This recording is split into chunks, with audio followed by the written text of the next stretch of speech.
Well, I hit the red button. I think that means we're recording. Oh, I thought that was your morphine drip. So, do you remember the magic? I don't remember what I had for breakfast this morning. I also don't remember filming this movie that they watched. What was the movie called again? The, Muppet Movie. Oh, We were old then. last date you went on was a carbon date. Oh, Do you think Kiki will have any controversial opinions about this one?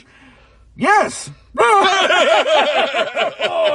Is that a ferret in your pants, or are you just happy to see me? I'm happy to see you. I'm JP Tuesday. And I'm Kiki Canon. We've been Disney fans our entire lives. And now, as childless adults, we're undertaking a journey through the media that shaped our lives. Trying to find out if what made them special is still there. We are Rewatching the Magic. Hi, Kiki. Hi, Tuesday? I have a question. Oh. Why are there so many songs about rainbows? And what's on the other side? Well, I personally think it's because rainbows are visions, but they're only illusions. And the cool thing about rainbows is that they actually have nothing to hide. Ah. But it's just a theory I have. I could be It's a theory. completely wrong. So yes, we're going to be talking about the Muppets this week. This is an episode that both of us have been looking forward to ever since pretty much they made the announcement of Muppets Now coming to Disney Plus. We talked about it earlier than that.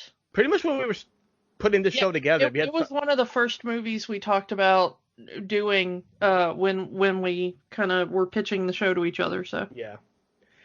Originally not Disney property, but became Disney property once Disney bought the Muppets. For those who may not understand how the Jim Henson characters break down as far as who owns what anymore, Disney owns the main Muppet line and the name The Muppets. The Muppet Show characters. Yes, all the characters that starred in the Muppet Show, all the characters that first appeared in Muppet Show, any of the live-action Muppet movies, Muppets Tonight, the ABC The Muppets series that was on in 2015, etc.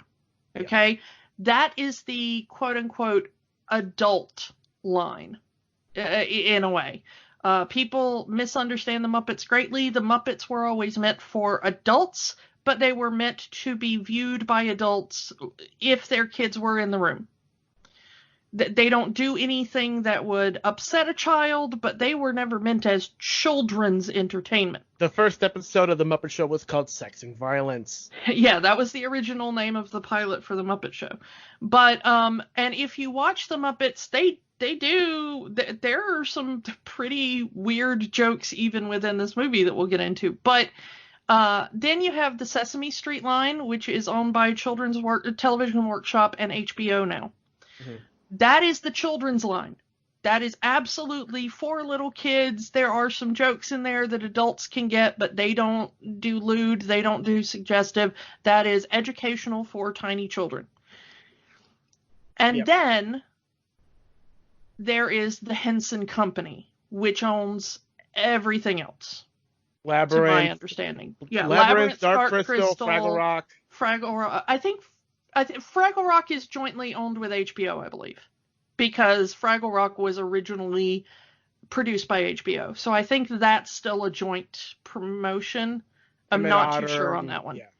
And Emmett Otter and, of course, the Happy Time Murders. I think Storyteller may still be a Henson property. When I saw The Labyrinth the last time it was in theaters, it actually had an episode of The Storyteller with it. Oh, that's very nice, yeah. But yeah, so Henson is still out there doing a lot of good work. They also have a branch called Henson Alternative. I believe that's still what that branch is called. That is very adult. That's where the Happy Time Murders come from. That's where Happy Time Murders comes from. They also do a really awesome improv show, a live improv show called Puppet Up, which is a kind of adult-themed improv show that a friend of ours is actually one of the performers for. And so there is kind of the more adult version of Henson, and then there is the version of Henson that is still family entertainment that is doing like Dark Crystal now for Netflix. But Disney owns all of the characters you think of as the Muppets, Kermit and Piggy and Gonzo and Fozzie and, you know, all of those. And so now they get all of the old Muppet movies, and most of them. Of them. There's a few that are not owned by Disney. There are a few. Muppets Take Manhattan, and Muppets from Space are still owned by Sony since they co-produced those movies. They? Yeah. Well, that answers that question. But as we've seen before, Sony and Disney can work together. They've done so with the Spider-Man movies. If they really wanted to, they could work together with the Muppets. Yeah, if Disney was willing to make a sweet enough deal, they could have the rest of the Muppet movies on Disney Plus tomorrow. I mean, that's they just have to be willing to give up, you know, $1 million or so. Yeah. But you know what we say about Disney and money, so who knows if that'll ever happen. Odds are those two movies will be on HBO Plus. So let's talk about how the Muppet movie got made. To do that, we have to backtrack a bit to the 70s. Sesame Street had been on for roughly about a decade at this point. The Muppet Show had been going strong. We're in season 2 of the Muppet Show at this point. And Jim wants to make a movie. The Muppet Show is a huge hit, popular with kids and adults. And he wants to make a movie. And the company that is making the Muppet Show, they're all for it. Let's make a movie. But Jim is kind of hesitant because he's not sure how the Muppets will interact in a real world setting, because all of its projects, Sesame Street, Sam and Friends, all of the other TV specials he's done, they were all on sets. And a movie would have to have some sort of realistic setting, real locations. So after season 2 of The Muppet Show ended, Jim Henson and Frank Oz film a bunch of stuff around London where they were filming The Muppet Show. There's a 17-minute reel on Disney Plus with this movie that is just Jim and Frank riffing on each other, complete improv, filming in real-world locations to see if these puppets can look good in a realistic setting, and it's hilarious. Yeah, and if you're thinking like, oh, I've seen these clips, they're on YouTube. Not all of them. When I went and looked at this, I was shocked at how much of this footage I had never seen before. And I am one of those people that obsessively Googles anything Muppets on about a weekly basis. So the fact that there was footage from this reel that was available that I had never seen was a shock to me, and it is glorious. Stop listening to us right now. Go to Disney Plus. Go watch that for 20 minutes and come back. Totally worth your time. A very confused cow tries to lick Kermit, as you can hear Jim off screen just laughing, and it is one of the most pure and heartwarming sounds you will ever hear in your life. Please go watch it. It is so good. Yeah, it's just showing you how much Jim and Frank love each other, just how much they're ripping on each other, and just breaking each other in ways that they will never be able to do in an official Muppet production. Yeah, there are some kind of strange jokes. There's one where Kermit and Piggy are standing out front of a English country house, and it looks really gorgeous, and Piggy is saying that Kermit should buy it for her after they're all rich and famous after they go to Hollywood. And Kermit is talking about, like, maybe I can afford the apartment over the garage. Maybe I can afford that one window. And Piggy keeps talking about wanting this place so that they can raise their first in it. And their first is going to be named Samuel. and Kermit just says, do you know what you get when you cross a frog and a pig? You get a fig. That's what you get. The Muppet Movie was fortunate enough that it has all the original Muppet performers, really. Yeah. All the ones that you kind of know and love as the originators of these characters, they're all still there. We hadn't lost Jim yet. We hadn't lost Richard Hunt yet.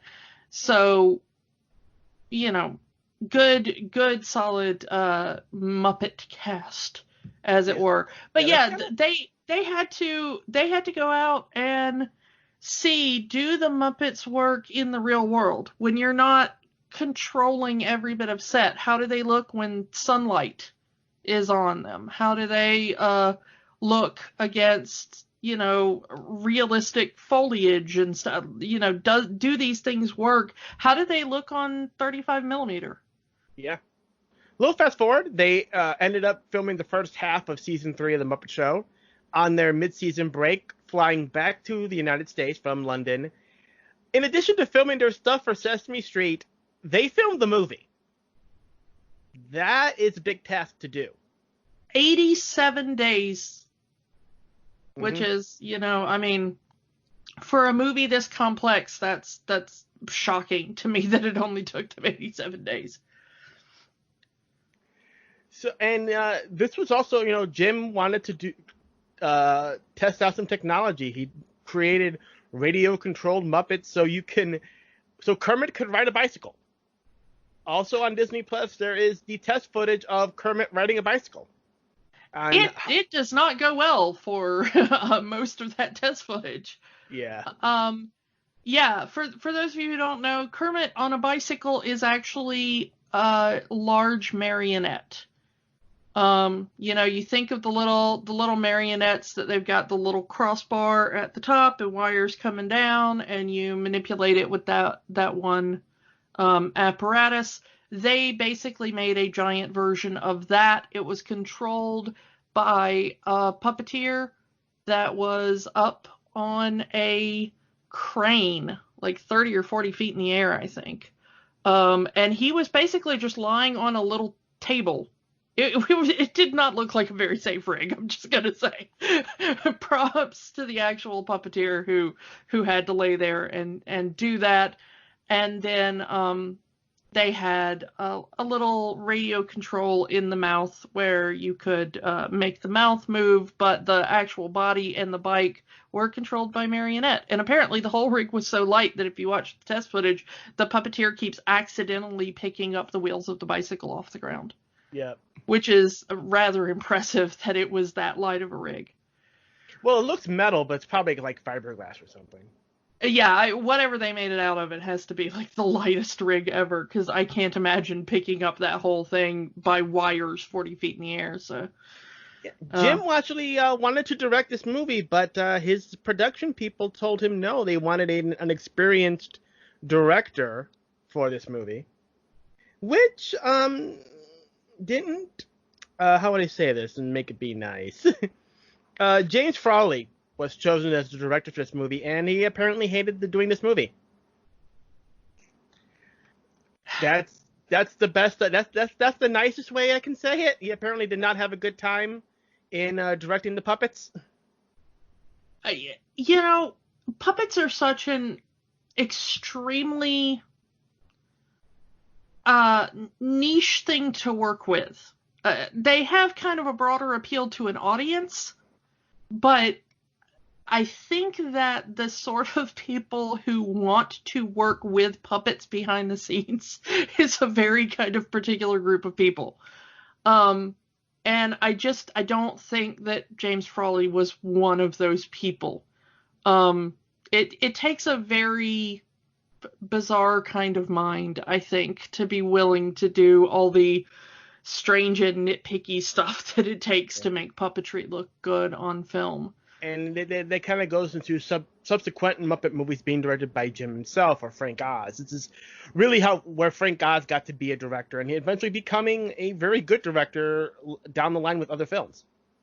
Yeah, and not even just puppet films, of course. Frank Oz is an incredible director with some great films behind him. Let's talk about who they get to work on this. So obviously we have our we talked about him: Henson, Frank Oz, Jerry Nelson, Richard Hunt, Dave Goelz, the Muppet Performers. Those are all the Muppets. All the Muppets that talk, that's them. Yeah, pretty much. A lot of the other Muppet performers that you might know, people like Steve Whitmire, for instance, they are providing additional puppetry services. But their voices are not in the movie. Yeah, but they're not actually the main characters. For example, like when Kermit and Rolf are on camera at the same time, Jim is not puppeting both characters. Yeah, I mean, it's things like that. But so the thing about the Muppet show is that it lived and died on the backs of the celebrity guest stars. It's the Muppet Show. What a very special guest star. This guy. Yeah. And the Muppets, by this point, they had a bit of a shaky start, I'm given to understand. Excuse me. But they had enough of a cred, I guess, with celebrities by this point that word had gotten around that if you want a really good time on a project, work with the Muppets. Yeah, do the Muppet Show.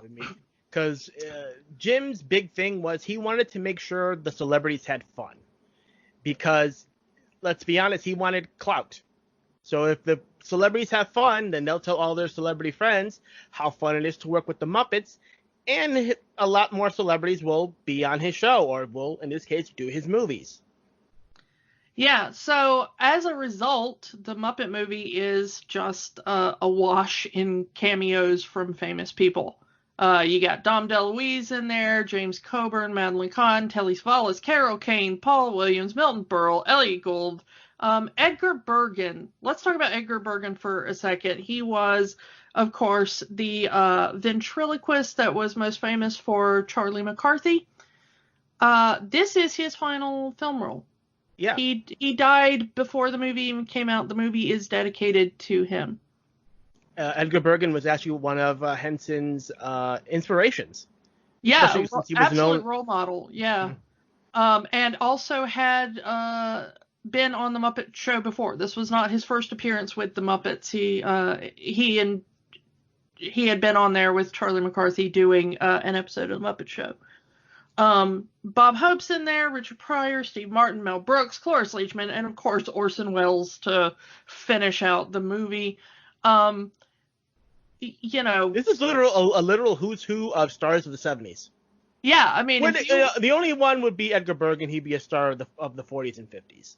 Yeah, but he was also before Jim Henson, he was probably one of the biggest names in puppeteering to the general public. Mm-hmm. There were a few others. I'm not selling them short, of course, but he was a big one and one of Jim's personal heroes. Paul Williams actually does all the songs for this movie. He wrote all the songs for this movie. Of course, and all the songs for this movie are amazing. Yeah. I mean, this is just, I dare you to find a better soundtrack. Come on. Yeah, let's get right into talking about that opening scene with Rainbow Connection. Yeah, the skyway and the overhead shot of the swamp. We're not sure where the swamp is. Wikipedia says it's in Florida. I think they filmed it in Florida. Canonically, though, Kermit is from Mississippi. Which, ironically, is also where Jim Henson was born. I mean, that's not ironic. That's intentional. But it's intentional. I know, it's intentional. But we'll get back to that once we get through the movie. Yeah. Yeah. I just wanted to say we talked a little bit about the bike riding, but they had to create another thing to be able to make this scene work as well. Kermit playing the banjo. Kermit is playing the banjo on a log in the middle of water, and they had to create basically a diving bell specifically for Jim. It was just big enough to hold Jim and barely so. It was apparently very claustrophobic in there. He had his right hand up through the log and through the puppet, and it was in a special glove so that water wouldn't seep into the diving bell. He had a monitor inside the diving bell right in front of his face, where he could see what the camera was seeing, because that is how Muppets are performed in general. For those who don't know, you have a monitor that is hooked up to what the camera is seeing, and that way you can always tell how your puppet looks on camera, because believe it or not, it's hard to look above your head and figure out where the puppet is looking, or how they're moving, if they're in frame, etc. So Jim pioneered that monitor system. They figured out a way to rig it up underwater, waterproofing the cables and stuff to send the signal to Jim. And he was stuck in there for hours a day, for several days. It took him the better part of a week, I think, to film this. Kermit's I believe Jim was in control of Kermit's left hand. Most Muppets are left-handed because most puppeteers are right-handed, so it just ends up being that the dominant hand on the puppet ends up being the left hand. I think Jim was in control, but I know that the right hand that's on the neck of the banjo, I believe that was controlled by Steve Whitmire. He may have had control of both of the hands, but I did hear him talk about filming that scene. He was just kind of standing in the water off to the side, with his head above water and everything, but Jim had to be submerged for the whole time. That was an incredible performance, and honestly, watching for the rewatch, I noticed little subtleties in the performance that I have never seen before. There's a moment where Kermit seems to realize kind of the philosophical weight of what he's singing about, and he does like the slightest little uncomfortable swallow and move of his head, and it's such a tiny, subtle little movement that I had always missed it before, but it really got to me watching for the rewatch. So yeah, and he sings Rainbow Connection beautifully. Enter Dom DeLuise as the Hollywood agent, he's obviously on a fishing trip and he's gotten lost. And he's obviously at this point he's heard Kermit sing, and he thinks that the kid has talent, and says that they're having open auditions in LA specifically for frogs, which is odd. Yeah, we never find out why. If it had said animals, it would have made more sense, but this is specifically saying frogs. Yeah, we want frogs who want to be rich and famous. Mm-hmm. That's what the thing says. Want to talk about how the Muppets were for adults, but kids could be in the room? This scene has one of the greatest moments of that ever, and I had forgotten it was in there until I rewatched it. I'm sorry, I'm lost. Have you tried Hare Krishna? Yeah, that is a joke that does not really play anymore. If you can't do, at the time in the 70s, the Hare Krishna religion would send people to stand mostly in airports, and they would stand there and they would kind of chant at you and tell you about the religion and also collect money. So there were these kind of religious panhandlers almost. If you've ever seen the movie Airplane, you kind of get the same joke. Yeah. It was a thing in the 70s. And by the time we grew up, that was not really a thing. There had already been some hijackings. They had done that, and then of course in 2001 that completely, you'll never see that again. But at the time, if you were ever in an airport, you were kind of used to being assaulted by Hare Krishna. So that was a joke that would play to any of the adults that ever had to, dodge these missionaries in airports. But that was not the one I was talking about. There is an even better one where Kermit tries to catch a fly and says the first thing on the frog to go is his tongue. You can't catch the flies, and then because you can't catch the flies, everything else kind of wastes away. And Dom DeLuise, theoretically in reference to his singing, says, well, if you get that tongue fixed, you could make millions of people happy. Which I think is one of the greatest, you just, at this point in time, you want Archer to just pop up and be like, phrasing! It's like, it's absolutely one of the best, sneak it past the censors. The kids will never understand this. Yeah. So I absolutely love that joke. Yeah. But that phrase, millions of people happy, resonates with Kermit, and he's just sitting there strumming that banjo, thinking it over, like millions of people happy because of me. And he's going to go do it. He's going to go to Hollywood. Yeah. And it's, as we said this before, the Muppet Movie isn't just a story of how Kermit met the Muppets. It really is a story of how Jim Henson met his friends. Because that was Jim's dream, to make people happy, and he found like-minded people who also wanted to entertain people and make people happy. Yeah, if you actually watch this movie, there is nothing better that can tell you what Jim Henson's life philosophy was than listening to Kermit in this film. Because pretty much everything Kermit says throughout the course of this movie is just him stating Jim Henson's life philosophy. Mm-hmm. If you want like a one-sentence summary of who Jim Henson was as a person, when he came into the writer's room to pitch the idea for Fraggle Rock, he did it in one sentence. And the sentence was, let's make a children's show that brings about world peace. And he wasn't joking. He wanted to make a children's show that brought about world peace, and he fully believed that a children's show could teach people enough to bring it into the world. And so when Kermit says things like, you got to have your friends together, you've got to share your art and your creativity and your joy, you've got to spend your life making the world a happier place for others. When he's talking about these things, it's not even Kermit talking anymore. That's just Jim Henson's philosophy on a big screen. Mm-hmm. Which I think is why I love this movie so much, because it is not only a bit of entertainment, it is an entire life philosophy.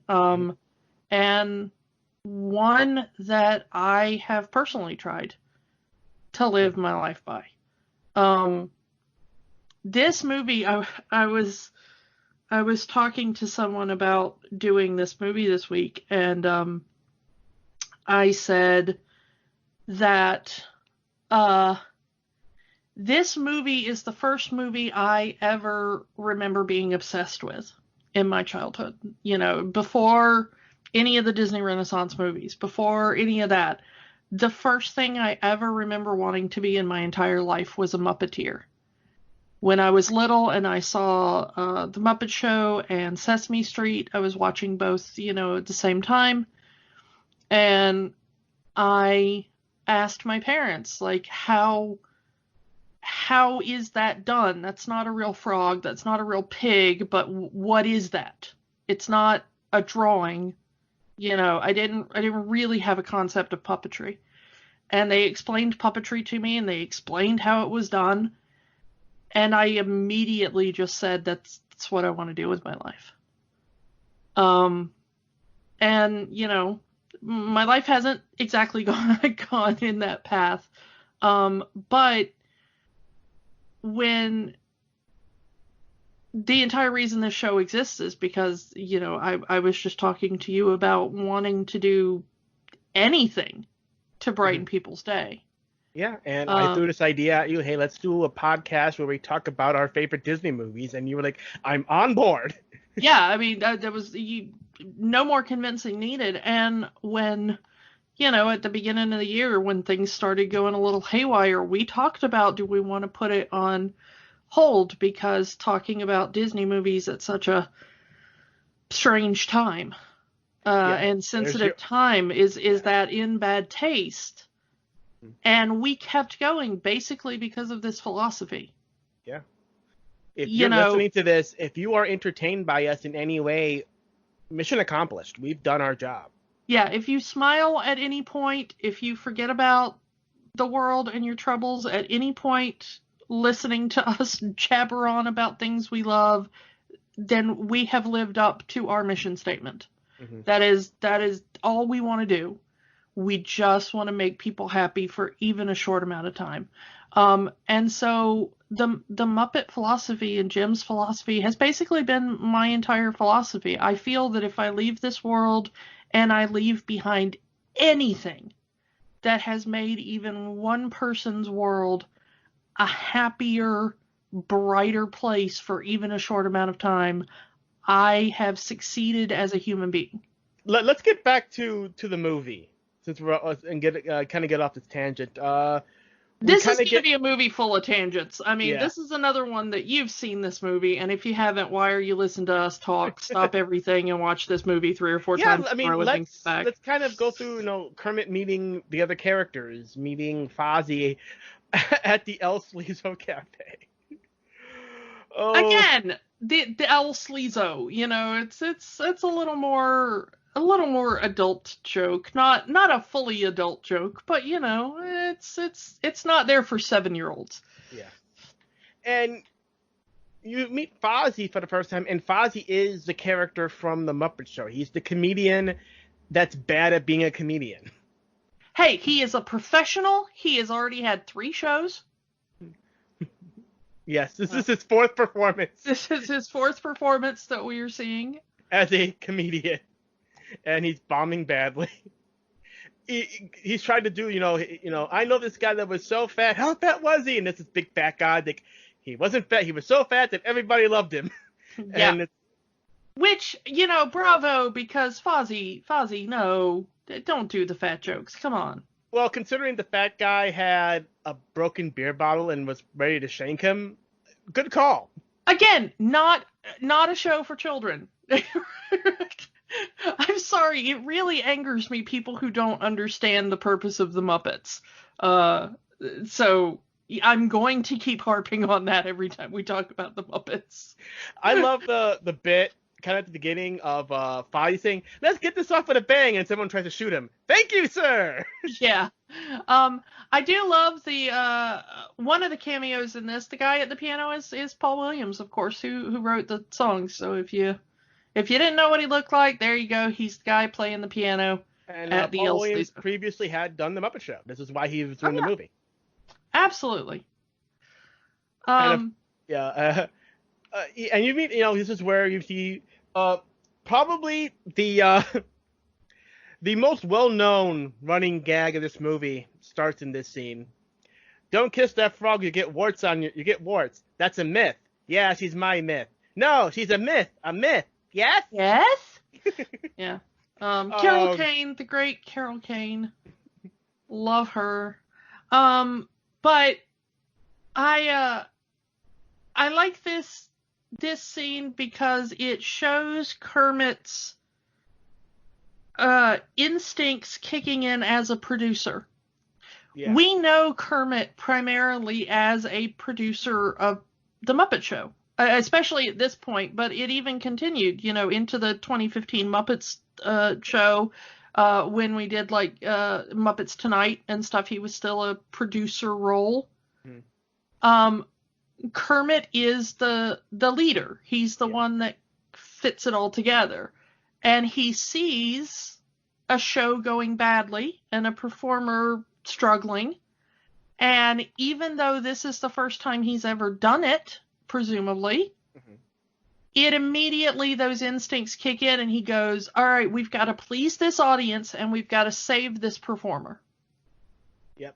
He tells Paul Williams, play something snappy, and him and Fozzie kind of do a little dance, and I mean, it doesn't go great. No, it doesn't. They're ready to, turn Fozzie into a throw rug.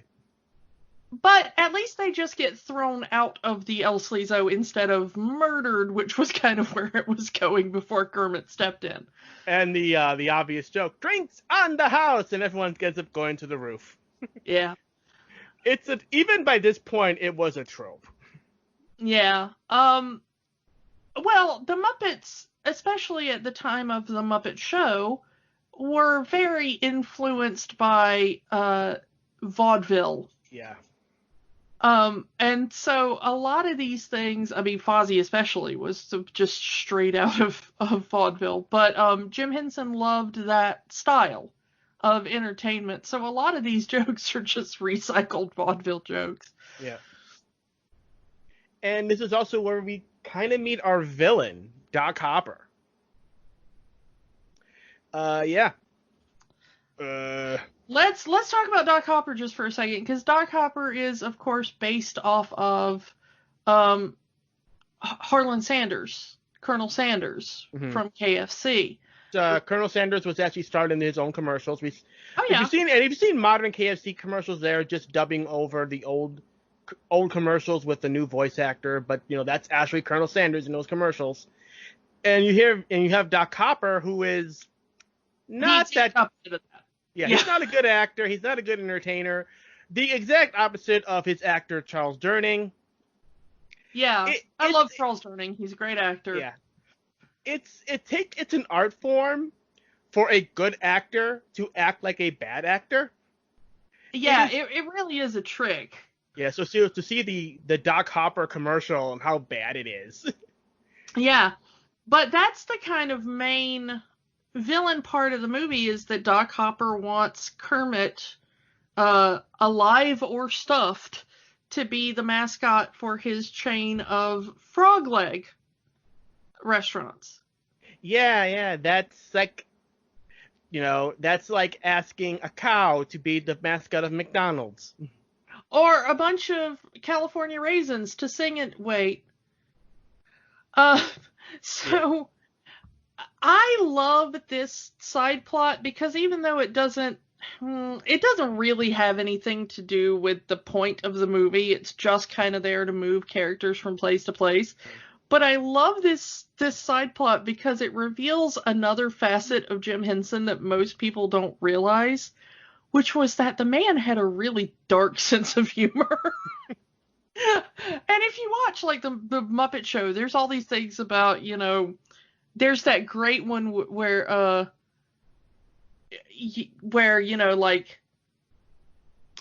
monsters are eating other little critters, or they have a bunch of a character tied up ready to be sacrificed to some god or what, so there's always these kind of dark moments. Vikings abducting people to in the Navy.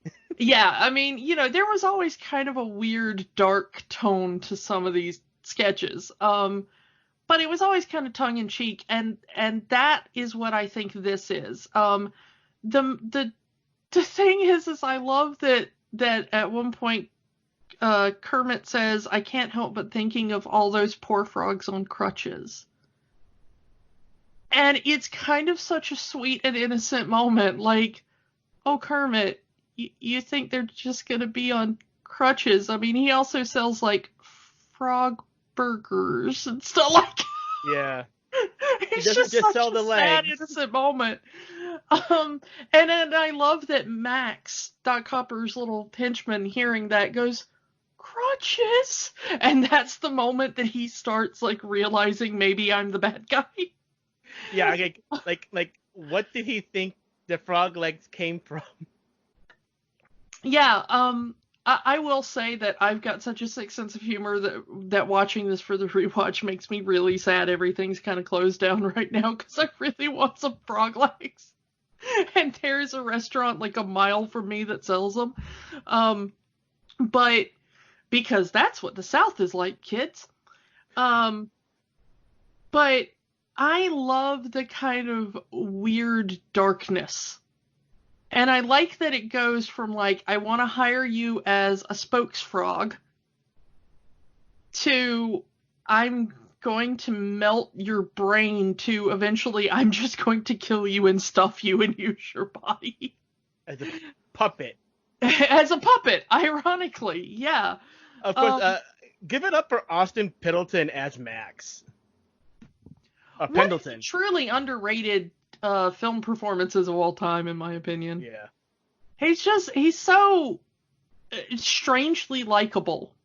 Even though he's on the wrong side for almost the entire movie.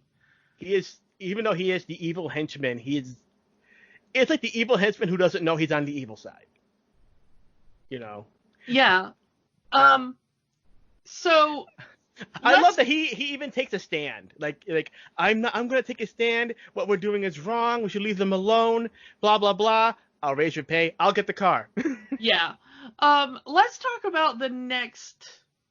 Well, we gotta talk about moving right along. Yeah, the Just awesome as song. a sequence. The ultimate road trip song.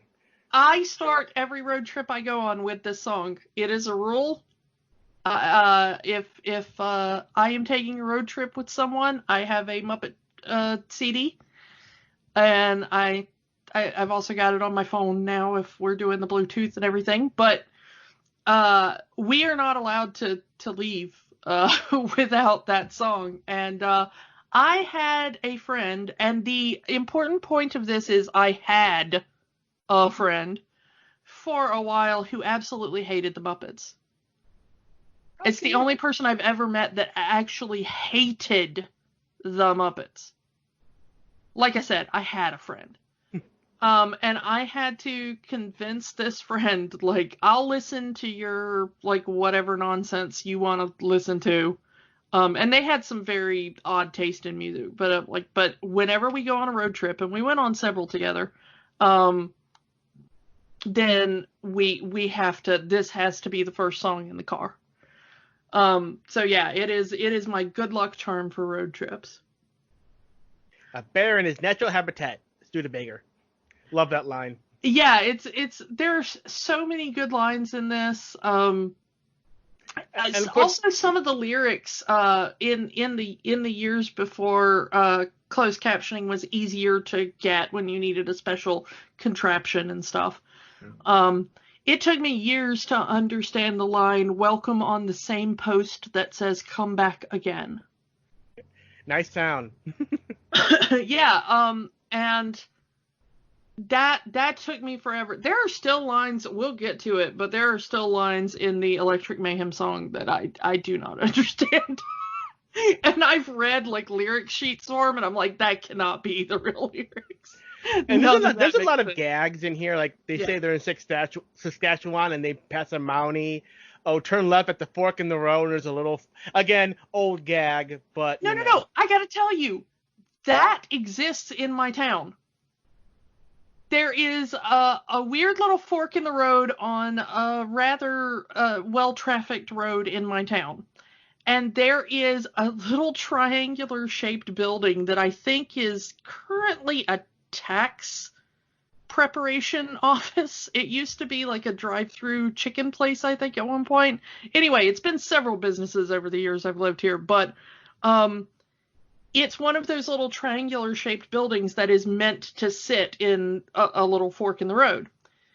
And at some point years ago, it wasn't always there. It wasn't there when I was a kid, but at some point in the last decade or so, whoever owned the building got somebody to forge a giant metal fork that looks almost exactly like the one in Muppet Movie and stick it at the edge of the property. So when you are driving towards it, it really does look like you're driving toward a literal fork in the road. And I do not know who did that, but they are like my favorite person in this entire area. Yeah, I mean that's hilarious. And if I was in your town doing that, I would literally look to you and say, Kermit. That sequence has my favorite joke in the entire movie, which is bear left, right frog. I don't know why I always laugh at that, but that is the funniest thing to me. And they end up meeting a hitchhiker, a very familiar looking hitchhiker. It's Big Bird from Sesame Street. Carol Spinney as Big Bird. I miss Carol Spinney. I miss Carol Spinney. Rest in peace. We lost him right at the end of last year too. Yeah, one of the greats. I love that as Kermit and Fozzie are going to Hollywood to try to get the Muppets started, Big Bird is going the opposite direction. He's going east to go to New York to try to break into public television. I love that line. It's such a good line. If you're talking about how the Muppets got started, that's a great thing to throw in there. Again, this scene, it's nothing but pure joy and just, jokes. I do love that they kept the camera on Big Bird while they're saying the line "birds of a feather." Yeah. I did like how they worked for the driving to be able to make the Muppets drive. Mm-hmm. They actually had a performer or a driver that I think they were a little person. They were a person with dwarfism that was in the bottom with a monitor, just like a puppeteer would have, and was moving the car around on a closed road, of course.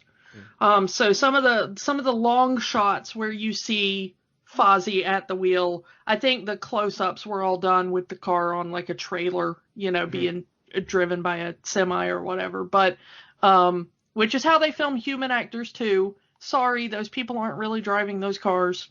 Shocking. But when they had to do the wide shots to make it look like Fozzie was driving, that is, I believe, how they filmed all those.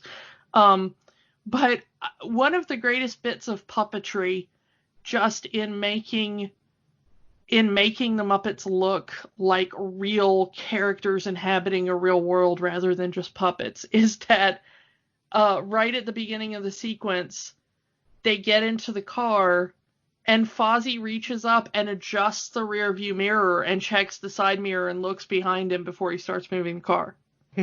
Which is what a real driver would do. That's what a human who, is actually like a safe driver would do.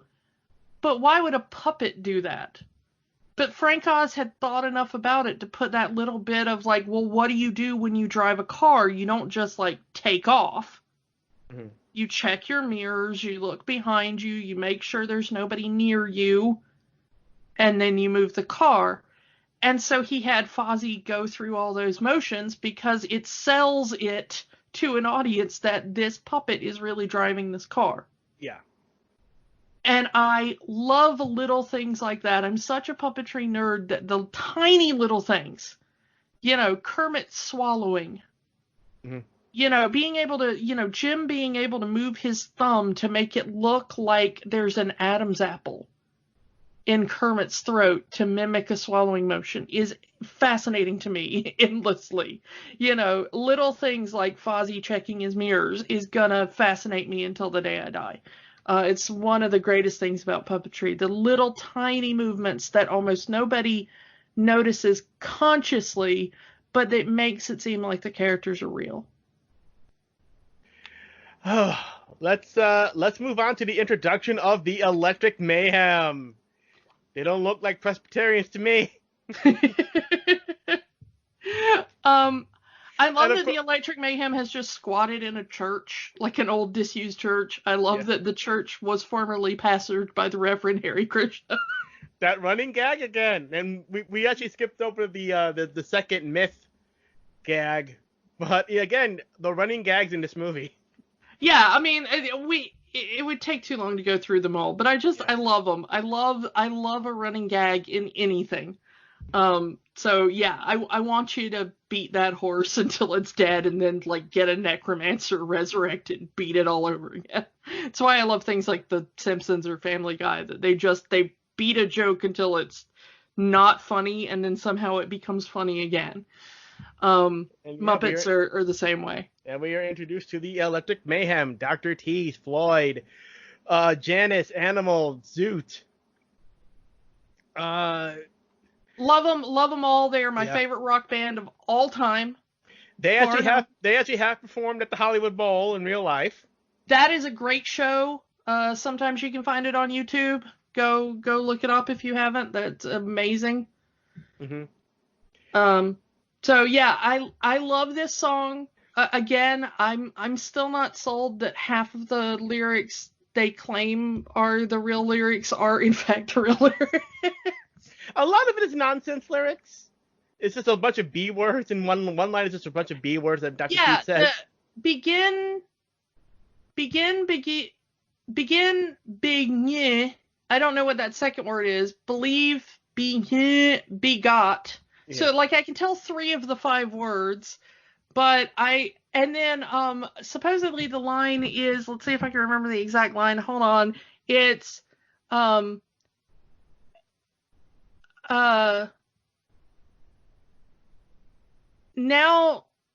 the Eiffel Tower is holding up a flower. I gave it to a Texas cat or something like that. Yes. Can you picture that? Yeah. And I'm like, what? None of that makes any sense, but it sounds so good when Jim is singing it.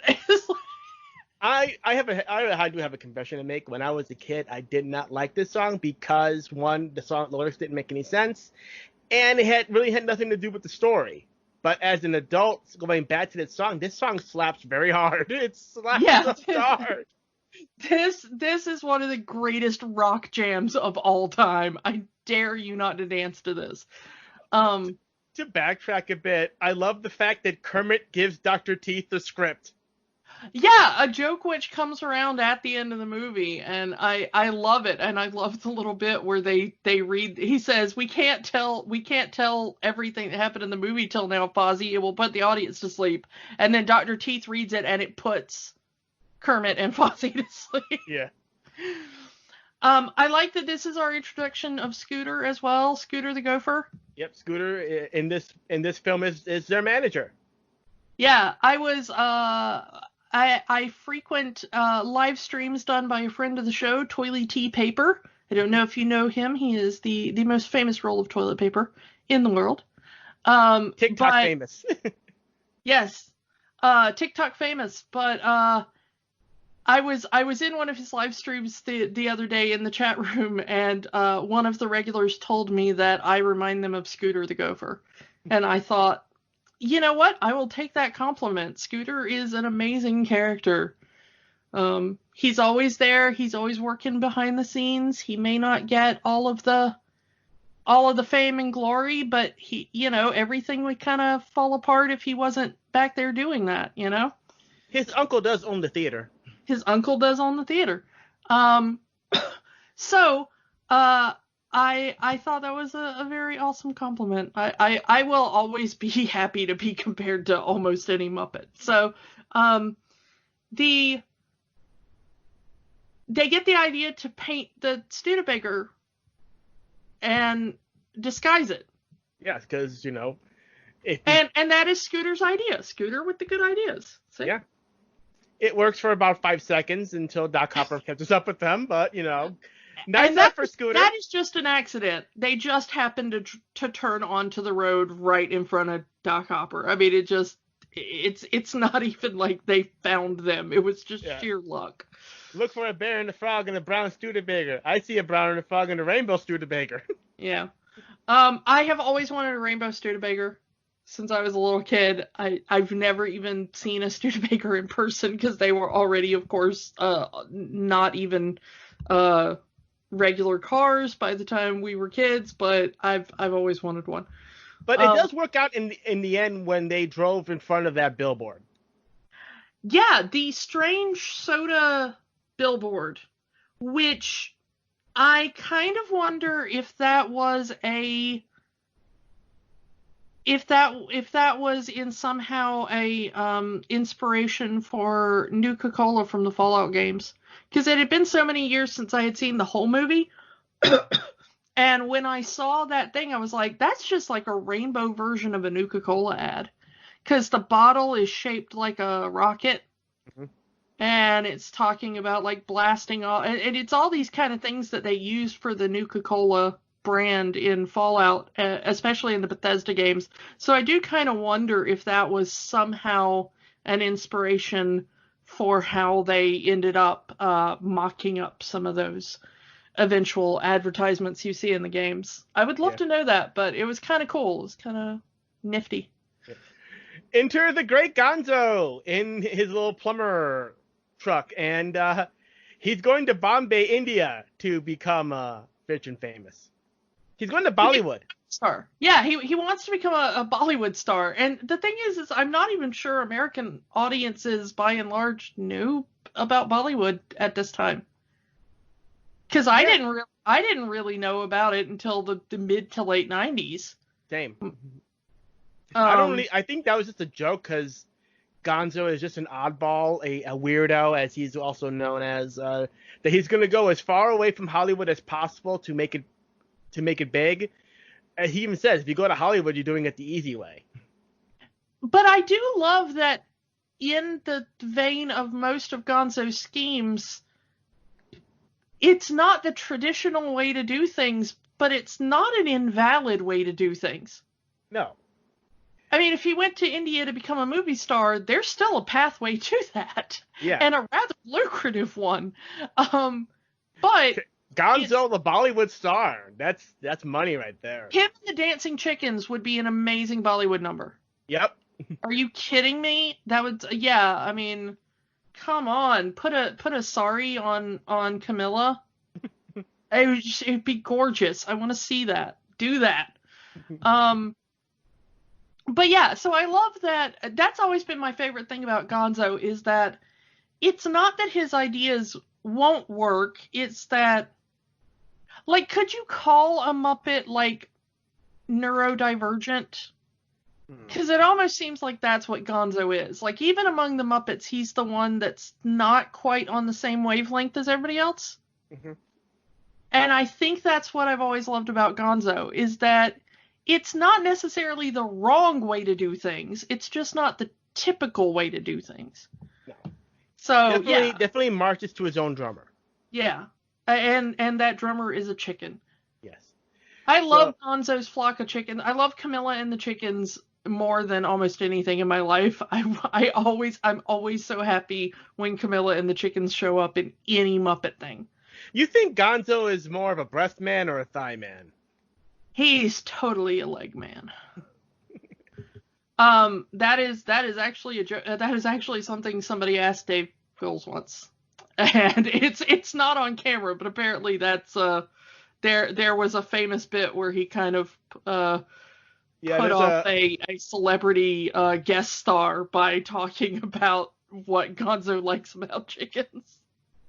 I believe there was a clip where Gonzo is with a bunch of real chickens, and then the chicken walks away, and then he says something like, you know, how much of a diva the chicken is, but then he turns to the camera and says, "Nice legs, though." Yeah. I love Dave Goals that he's like always in that mindset, and he knows how to walk that tightrope between a little too far and just the right amount of adult but family friendly. Yeah, because, you know, he's not talking about a woman; he's talking about a chicken. Yeah, and we're not quite sure what he is at this point in time, so you can't really say it's inappropriate.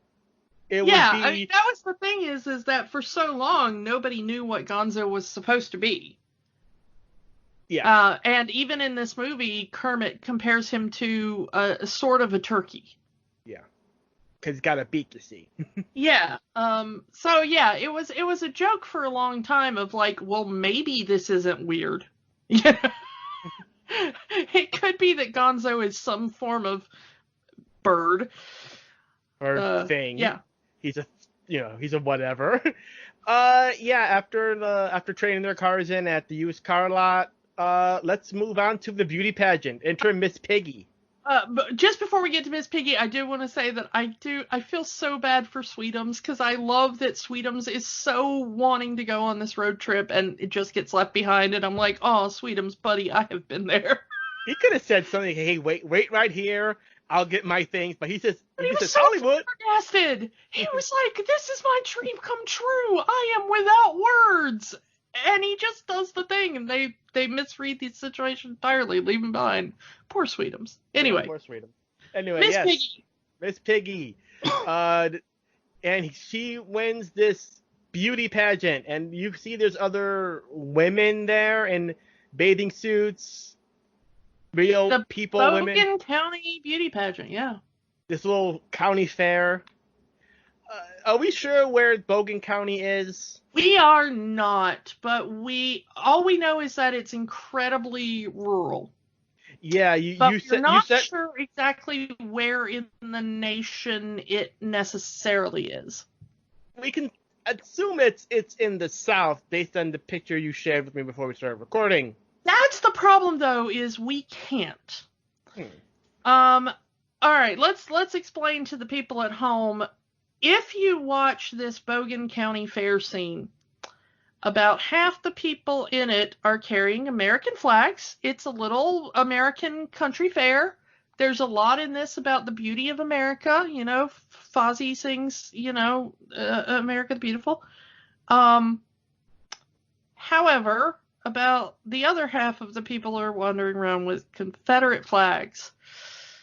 And it is, I did not remember that.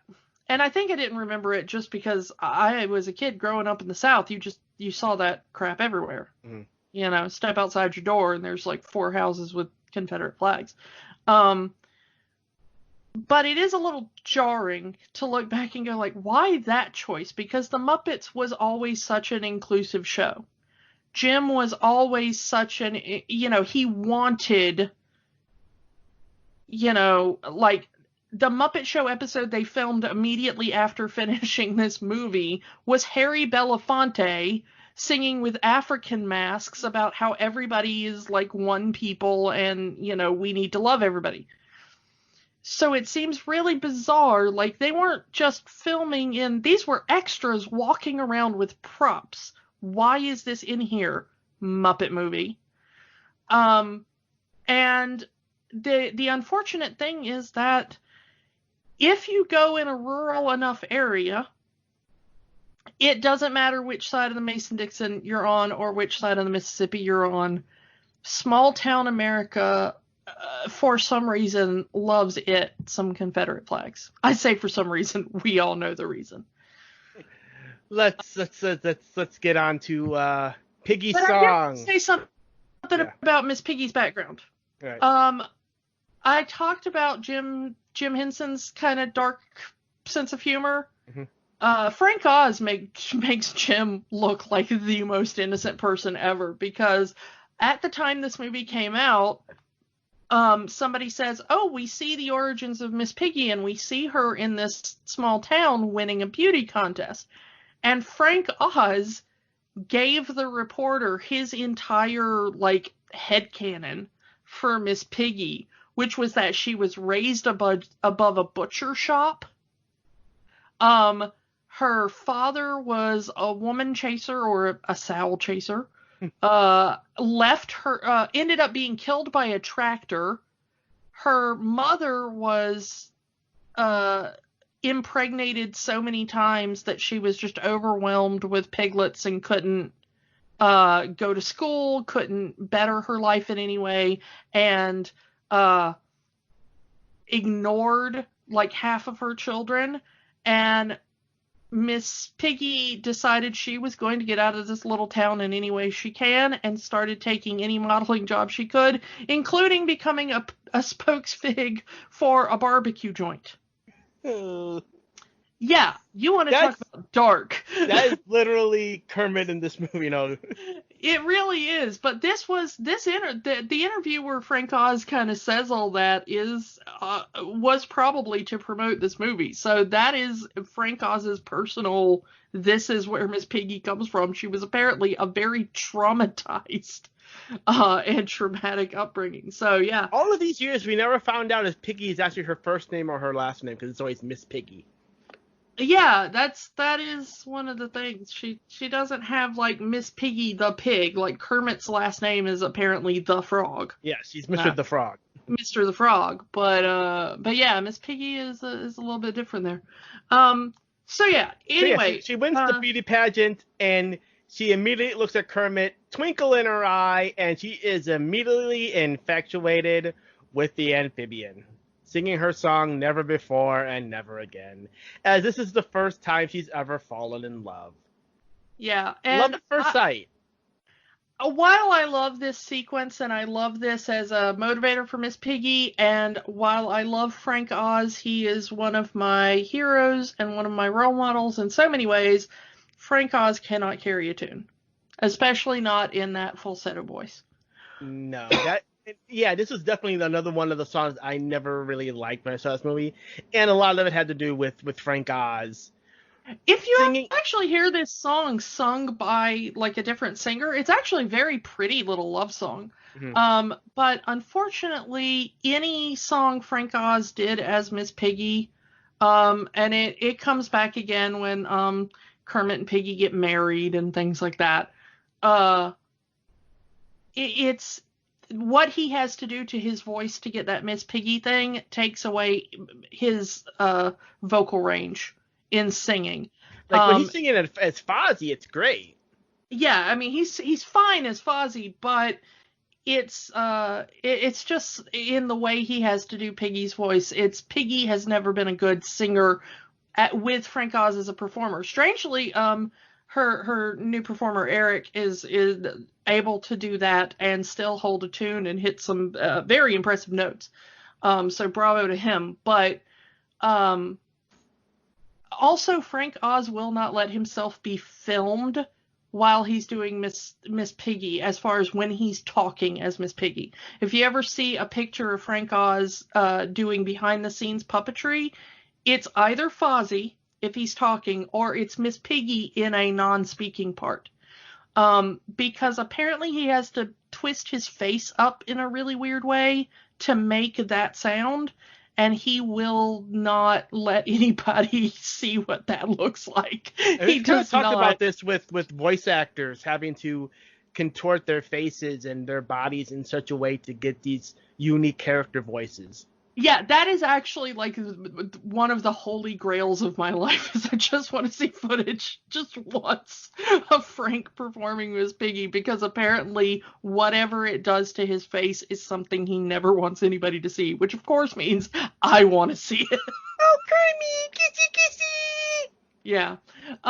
So I like that this is there, and I like that while Miss Piggy winning the beauty contest is a joke, as far as, like, the other contestants are mad, the Muppets are just like, yeah, she's a good-looking pig. I mean, Edgar Bergen pretty much says, it's their movie, that's why she's winning. Well, yeah, but I like that the Muppets, in this movie at least, there are jokes in other Muppet productions, but in this movie at least, they're just like, yeah, Miss Piggy is beautiful. I don't know why you're all laughing. Miss Piggy is beautiful. She's a beautiful pig, you know? Yeah, I mean, in this one scene, we get not only Kermit, but Gonzo infatuated with Piggy. Yeah. This also has one of my favorite Gonzo and Camilla moments, when he's buying the balloons for Camilla, and Richard Pryor says, you know, if you buy the whole bunch, the ladies go gaga. And so he says, I'll take the whole bunch, and immediately Camilla goes, gaga, gaga. And I love silly jokes like that. Jokes that, like, yeah, they're 5-year-old humor, but for some reason when the Muppets do it, you're like, I will accept that. I will accept that, like, silly 5-year-old humor. Yeah. And we get Gonzo with the balloons. Runaway balloons. Yeah, I mean, even looking at the scene is that it's not on a blue screen or a green screen or whatever. They're actually having him on a rig.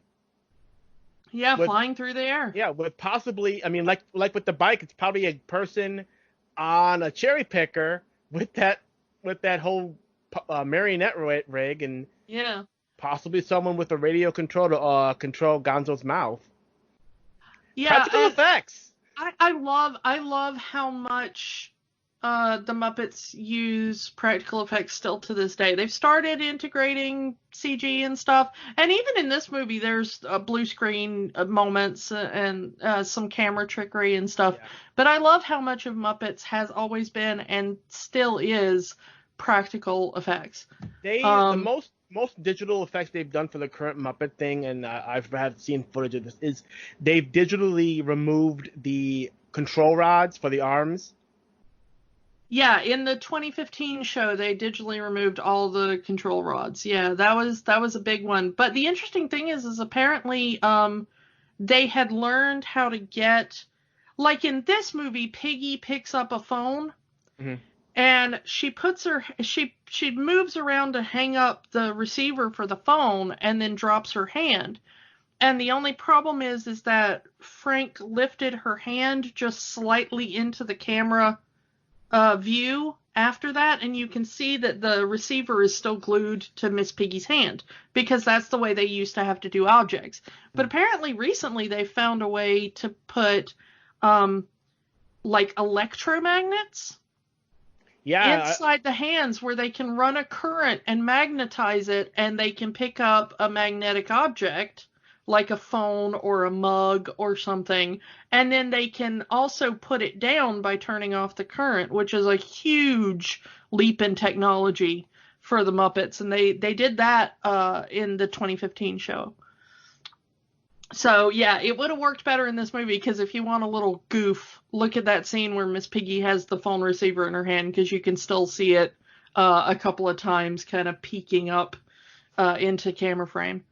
So yeah, and let's skip ahead to the cheap motel scene with the cheapest bottle of wine that they could afford. Yeah, 95-cent bottle of sparkling wine from Idaho. The funniest thing is that there are actually wineries in Idaho, and they were not happy when this movie came out. How dare you mock us? We actually make good wine. And Steve Martin sells that scene. One of our first ever guest hosts for this show, our friend Adam, when I told him we were doing this movie, he said that Steve Martin gives his favorite line read of any film ever when Kermit says, "You may serve us now," and he goes, "Oh, may I?" Yes, the very sarcastic waiter. And it's perfect for Steve Martin, and it's just him just being complete. Like, this is the opposite of customer service right here. If he probably would have been fired. But having worked with people in retail and customer service, and I know because I've done those jobs too, this is who you want to be 90% of the time with customers. Like, oh, may I? And those short shorts that he has to wear. Oh, I feel so bad for him. Like, that has to be so uncomfortable. And I love that. I love Kermit and Piggy trying to perfect, because we know that they're both like backwoods hicks at this point. Yeah. Kermit is from the Mississippi swamp. Piggy is from some nowhere town in Bingen County, wherever that is. Yeah. Okay. But they're pretending like they know how straws in the wine. Service, yeah. Like, can we have some straws in the wine? Of course. and the funny thing is I, coming from such a rural area, I have been on trips before that has been like the rural person's first time in the big city, and watched people do these things and just sat to the side going like, I know that you've never been exposed, and I don't want to judge you for it, but at the same time, I feel so embarrassed for you, not realizing that you're showing your roots here, like. So I've been the kind of person watching that, like, Americans being served escargot for the first time and being disgusted, like. I get it, but it's still funny and a little cringy, but yeah, they're Muppets, so you can forgive them. Kermit is still trying to be smooth. Like he says, the moon is beautiful, but not as beautiful as you. And the two almost legitimately have their first kiss, as they have never kissed on the Muppet Show up to this point. Yeah, because on the Muppet Show, up until this point, Piggy was chasing Kermit, but Kermit was not, like, that was not their relationship. It wasn't until this movie that there was any suggestion that Kermit might have a thing for her. Yeah. And it honestly wasn't, even when they went back to the show, that dynamic stayed the same of Kermit is not into Piggy. And it wasn't really until like their wedding later on in the subsequent movies that it was Kermit was supposed to share her affections. And then immediately after that, it went back to Piggy going like, oh, remember when we got married? And Kermit's line was, that was a movie, Piggy. We were acting. So they immediately, cut it out. Like, while the public considered Kermit and Piggy a couple who was desperately in love, most of the Muppet canon did not. According to the 2015 movie, the Muppet Show and the Muppet Movie are canon, but everything else was a movie that they made. Yeah, and so, they're not really a couple by the end of this film. No. There was some flirtations. Yeah. But, yeah. So they were able to keep that going, and just real quick, everybody that got mad at the Muppet 2015 where they had Kermit and Piggy used to be a couple, but now they're broken up, that storyline was written before Jim's death. Frank Oz wanted it to be very clear that like they were not a couple because he didn't like the dynamic between them as a romantic dynamic. And Jim I think he was a little warmer on the idea of them being a couple, but they had written in to have a massive breakup. And they even started releasing the press releases of, Kermit and Piggy have called it quits. They were going to make it a big thing in the celebrity gossip pages. And then Jim died.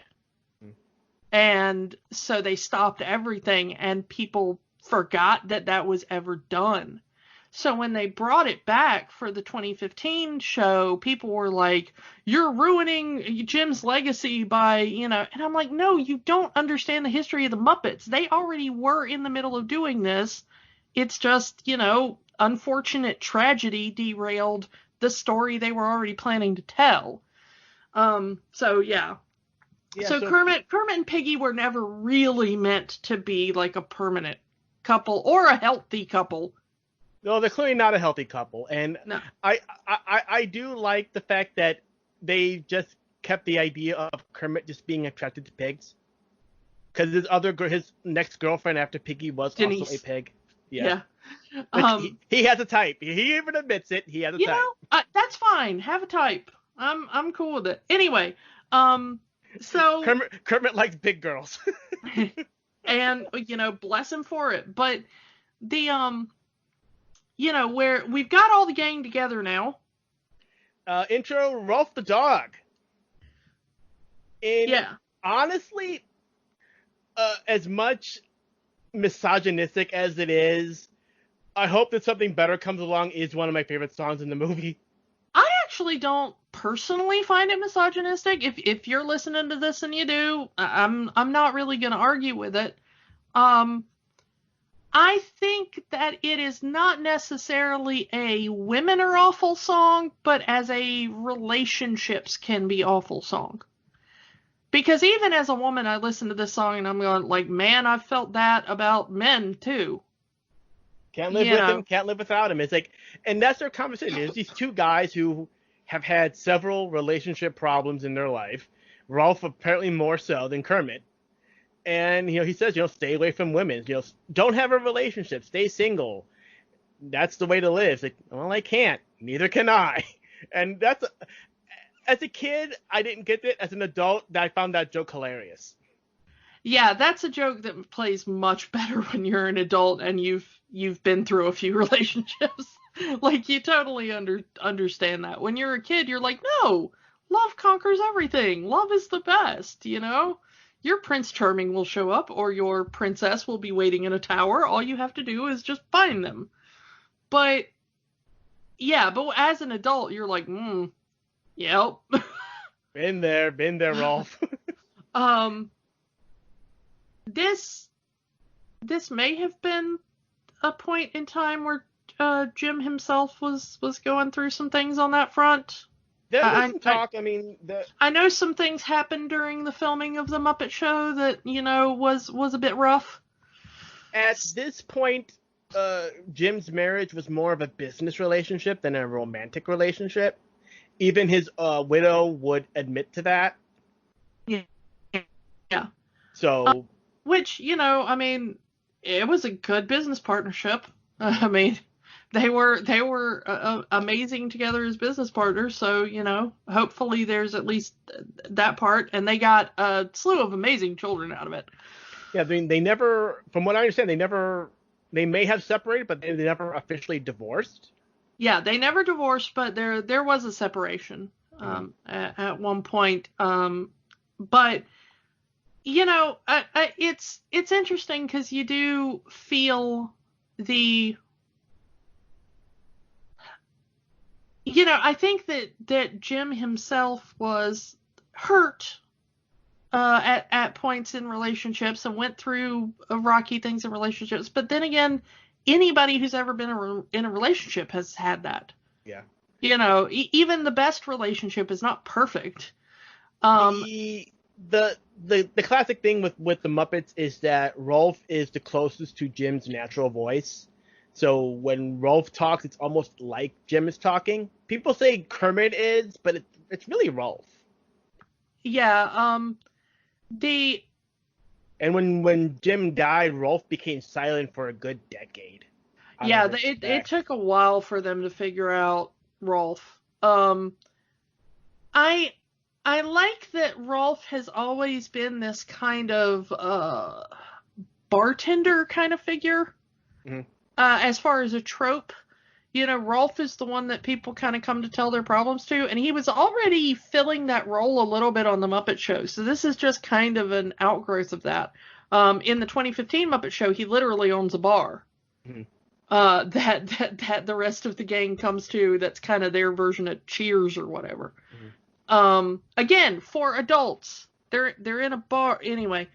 But I like this song because while it is filled with silly animal puns and it's kind of very short, it's also really true, but it's also not depressing. Mm-hmm.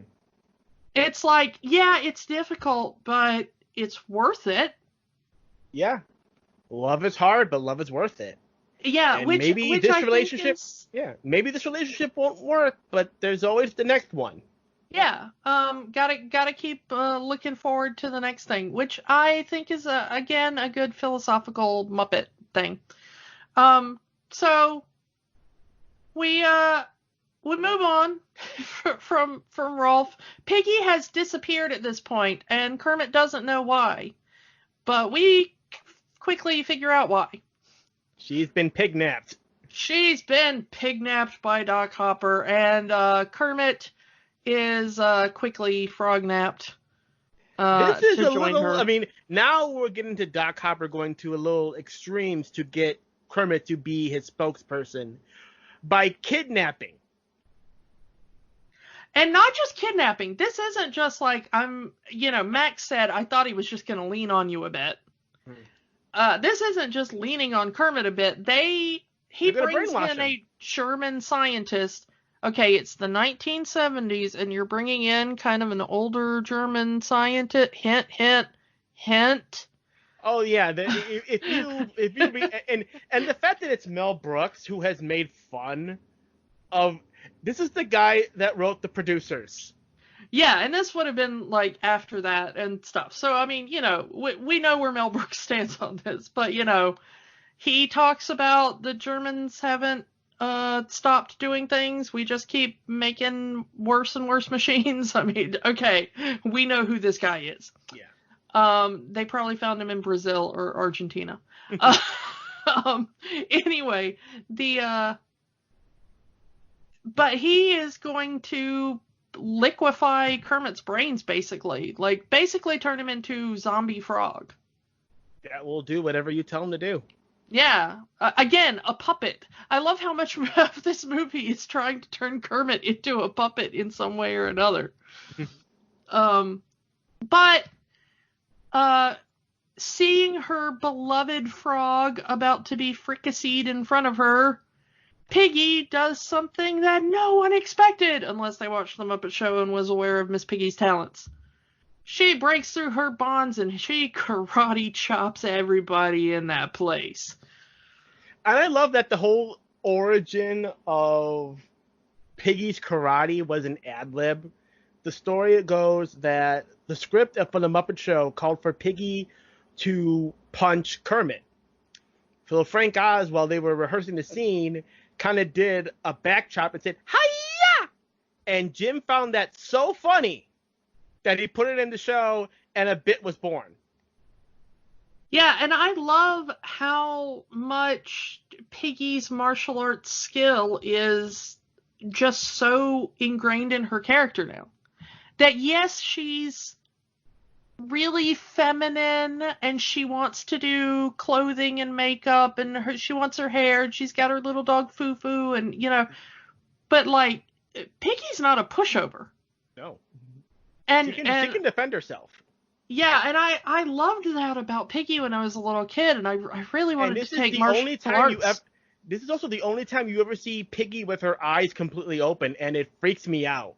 Yeah, Piggy with the wide open, crazy eyes. Because Piggy's trademark was that her eyes are like half open, and she's kind of demure, but when she kind of gets into full rage mode, the crazy eyes come out, and it's like, you get scared of Piggy. And kudos to these stunt people who have to sell this dive from a puppet. Yeah, I really love how the human actors interact in this one, because it's a little bit different than acting on the Muppet Show, because you're expected to be. Muppet Show was always silly, but like Charles Durning has to be like imposing.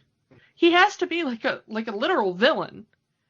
But he's trying to intimidate a puppet, I mean, bravo to him, and bravo to all the human actors and the stunt actors. And the German scientist gets his comeuppance by getting his brain turned into a frog's.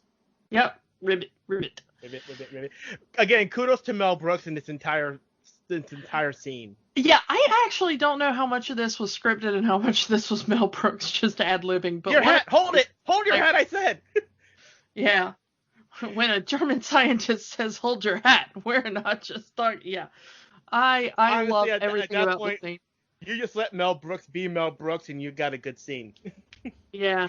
And for some reason, apparently Piggy's agent knows that she's been kidnapped and calls her at the at the place, and Piggy's complete 180 in her attitude, like, yeah, how much? Done. Yeah, I'll do the commercial, and then Miss Piggy is gone again. Just another call from her agent, and she's gone. Like, she has no exit. She has no, "I'm sorry, I have to leave." Like, she's just, bye. Like, it meant nothing to her, man. Like, it meant nothing. And just 20 seconds before this, she was saying, "Kermit, I would never trade this night for anything in the world." Although I like Kermit says, "Well, make me an offer." But, and then, call from her agent. She's gone. I mean, Miss Piggy's intentions are very clear. Like, I like the frog, but I want fame more. Yeah. Which is why their relationship could never last. Yeah, Miss Piggy is she's a good character, but she's not a character you want to be in a relationship with. She has commitment issues. If you're with somebody and you're like, which Muppet do they remind you of most, and your answer is Miss Piggy, that is a red flag. Please, please look at that. If it goes beyond they're really into fashion, you may wish to. And here's the let's talk about what we skipped over was the framing device of this movie. Yeah, there is a framing device where the Muppets are watching the first cut of this movie in a private premiere. Private screening. Yeah, private screening. Their first cut of the final cut of the movie. Yeah. And the film breaks at this point. And who's behind the projector but the Swedish chef? The film is okie dokie. Yes. If you've been around me enough, you know that, like, occasionally, like, if I drop something in the kitchen or whatever, and you're like, oh my god, are you okay? I will always answer, the flame is okie dokie. It's just in my brain from childhood that, like, if something goes catastrophically wrong, that's how you let people know everything's alright. Somehow, putting the Swedish Chef behind the projector and having it burn like that just makes sense. It works within this film. Well, given how combustible that type of film was. Yes. And then apparently we've missed part of the movie because we come back in the patriotic bit. San Diego might have liked this part. Yeah, I'm pretty sure that this was Sam's note to the studio. There has to be a part where there's patriotism. Patriotism resides in the heart of the American bear. Yeah. But, so we just, for no reason, because I guess they couldn't figure out a good transition, Fozzie's just there to sing a patriotic song. We have some really beautiful aerial shots of great American landmarks, and one that should probably be given back to the natives we stole it from. It's beautiful. It's just like a great little scene in the middle of the movie where it's like, here's some really gorgeous scenery, and now back to the movie. And Rolf has joined the team. No explanation. Yep, apparently no explanation why he's there. That part of the movie apparently was burned in the projector. Yeah, and I love that as they're driving along, we see another hitchhiker, and it's Piggy, and now she's back, and there's also no explanation other than she says, you would not believe how much has happened to me since I saw you last, and Kermit just goes, Piggy, I don't give a hoot. It's like, you kind of feel for Kermit there. Kermit risked himself to save Piggy. He went on this date with her. He looked like he actually cared about her, and she left him high and dry to go film a commercial. Yeah, no, I mean, I'm totally on Kermit's side there. He's hurt. He's heartbroken. Yeah. So, of course, he's going to be the good guy and give her a ride, yeah. But he's not going to be she wants to hug him and everything, and he's like, I don't really wanna. I like that she grabs him and hugs him, and then the radio is Doc Hopper's voice going, and that was music to hug frogs by. It's such a good, like, we're watching you statement. Yeah, so now Doc Hopper has hired a professional assassin to kill Kermit. This has gone completely off the rails with Doc Hopper. Yeah, I like that we see Doc Hopper recruiting the evil. Yeah. And I don't know. I think it's kind of fun. I think we've skipped a little bit in the movie here. Yeah, we need to get to the desert scene. Yeah, let's get to the desert scene. The car breaks down. The car that they just bought earlier in the movie breaks down. Well, what do you expect for $11.95? Also a great joke of the squished bug being turned into a decimal point. We get them breaking down, and this is my favorite scene in the film entirely. You know, they do my favorite song, of course. Mm-hmm. This is I'm Going to Go Back There Someday, as everybody is brought really low, but Gonzo is looking at the beauty of the stars. Yeah, he's reminded of him on those balloons and how high he was, and he wants to go back there. He wants that high again. But also, Gonzo is seeing the beauty at their lowest point too. For everybody else, this is the lowest point in the movie. But the thing is that Gonzo never really intended to go to Hollywood. He's just on the adventure. Yeah, I mean, he had no particular, he hadn't like hung his dreams on any of that. Again, he wanted to go to India. He didn't want to go to Hollywood. Yeah.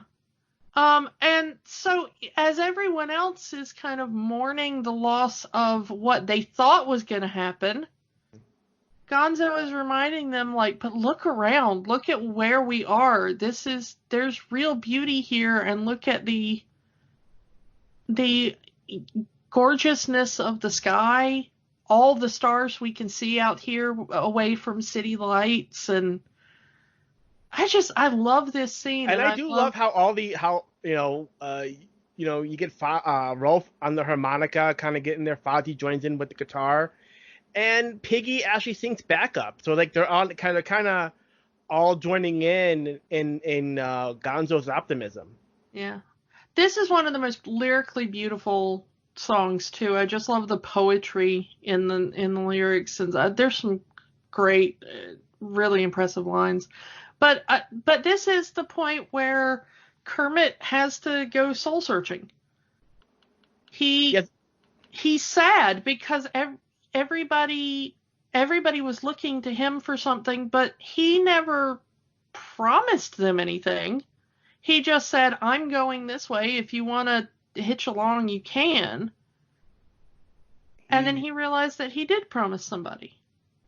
He promised himself. Yep. Yeah.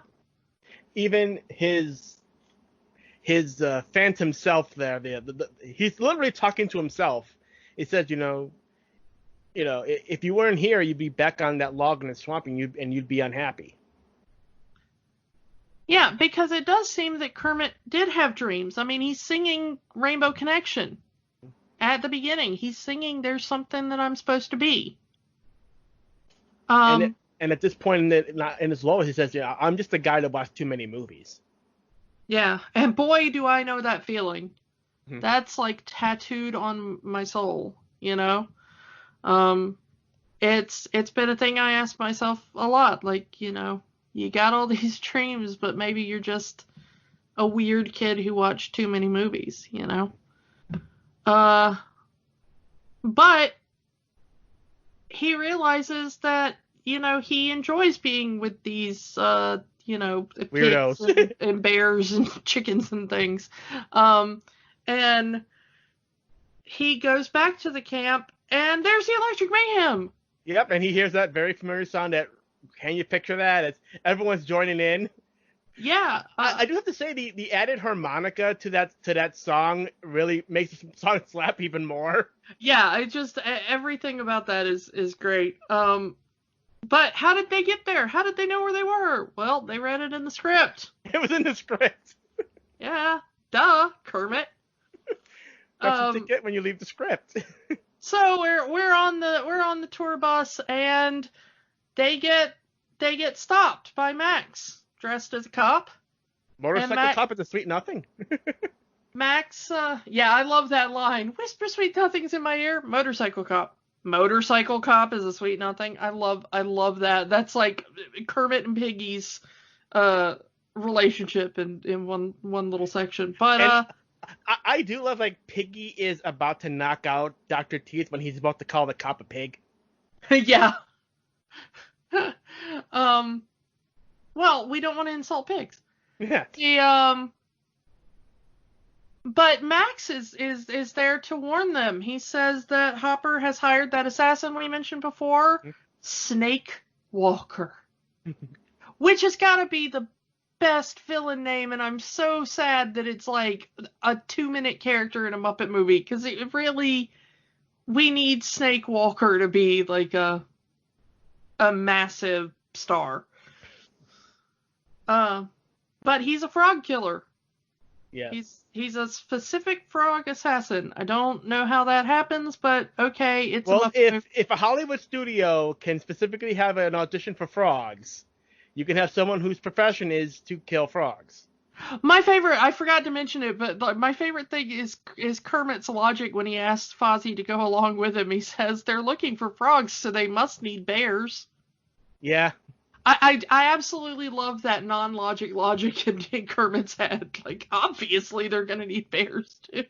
I mean, why would you need a frog? If you're going to need a bear, you need a dog. If you need a dog, you need a pig. If you need a pig, you need whatever. Whatever. Yeah. But Kermit says one of the most important things I think he says in the whole movie. I'm not going to spend my life running from a bully. Mm-hmm.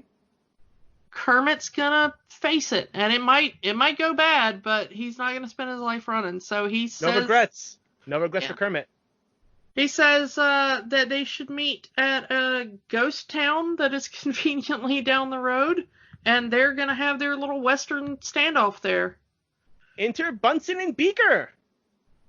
Me, me, me, me, me, me. Yes, I do love that Bunsen, in an effort to not have any of his contraptions explode, puts his lab in a ghost town. Yeah, he doesn't want to hurt anybody except for Beaker, and so, ghost town. The electric rain barrel that has pinwheels and stuff on it.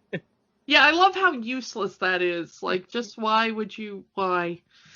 But yeah, so Hopper shows up for the showdown, and he says to Kermit, like we said before, you're gonna be in my commercials whether you do it alive or stuffed. Yep. And then we get that big speech from Kermit. Is like, do you have a dream? Like, I have my dream was to open a restaurant, and I did, and I'm going to open up restaurants all over the country, and you're going to be my star. And Kermit says, I have a dream too, but my dream is to make people happy. My dream is to entertain, and I found a bunch of people that have the same dream. So to have a dream is to share it with your friends. And do you have any friends to share your dream with? And Hopper goes, well, I got Max. And Max goes, no, I'm not your friend. Really, the only reason Max is there is because Hopper's paying him. Yeah. He's not a friend. He's an employee. Yep. And again, when we're talking about Jim setting out his life philosophy, this is one of the big ones. And Hopper, he says, basically, Kermit says, let me go or kill me, but this is ending here. I'm either let me go and do my dream or kill me. And Hopper goes, okay, kill him. Yeah. And he probably would have if it wasn't for Animal getting into Dr. Bunsen's experiments and growing to immense size. Yeah, as a kid, I was just fascinated by the giant animal busting out of the roof and screaming. And now, as an adult, it's very obvious it's the regular animal puppet on a small set. But as a kid, it's like, did they build a giant animal head to bust out of this building? Yeah, honestly, when I was a kid, I thought they built like a giant animal head, and I was always mad I could never find like footage of how they built that. But as an adult, you know that it wasn't quite that elaborate. Mostly because I had seen, again, this is young me, I'd already seen movies like Ghostbusters, where they actually had giant parts of character, like giant parts of the Stick of Marshmallow Man, or giant Statue of Liberty parts. So I thought, oh, they built a giant animal head for the set. Why not, right? Yeah. But yeah. That would have been cooler, but, they probably ran out of money by that point. Yeah. But Animal just kind of scares everybody away. And our group wins. Friendship wins! Friendship and giant animals win. Sadly, the effects are only temporary. So by the next scene, Animal is back to his normal size. Yeah, and they made it. They made it to LA. They made it to Hollywood. You see them driving down and seeing, the Grauman's Chinese Theater and, I've actually been to this. I haven't been in it, but I have been by the Chinese Theater. It is very large. It is very nice. Walk of Fame is right there. It's a dream. One day. Maybe one day. When there's not a worldwide pandemic. Yeah. Maybe. Anyway, they made it to the studio, the very studio we saw at the beginning of the movie, Worldwide Studios. Enter Cloris Leachman as the secretary. Yeah. Sure, why not? And she is determined not to let them inside. But she also lets slip that she's allergic to animal fur. And so they stand in front of a fan and flap and move around. And she devolves into a fit of of sneezes. As someone who is allergic to animal fur, I sympathize, but you were being a female dog at the time. Especially considering there was a whole ad in the paper that says that your studio is looking for frogs. Yeah, we still don't find out what. That's always a little like dangling plot thread. It's like, what were they looking for frogs for? But they finally get in to see Mr. Lou Lord, who runs the studio. Played by Orson Welles. Orson Welles, who was doing literally anything at this point in time. You want me to be a giant planet-eating robot? Okay. You want me to sell peas? Fine. And the character, Lou Lord, actually is based off the guy that actually produced The Muppet Show. Yeah. So this is literally the story of the Muppets, as the producer for The Muppet Show is meeting the Muppets. Yep. And Kermit says they're there to be rich and famous, and that seems to be all you need to get the standard rich and famous contract in Hollywood. If only it was that easy. I've never put it to the test, but I'd love to try. The fact that they reference this in the 2015 Muppet Movie. Yes, the Muppets, when they talk about having gone and gotten their standard rich and famous contract, yeah. The fact that they actually have either the original prop or a reproduction of the prop, and they say that this is the rich and famous contract that Kermit signed back in 79 or 65, depending on when you want to call the Muppet Show. Yeah. And then we get to see Kermit getting to make his movie.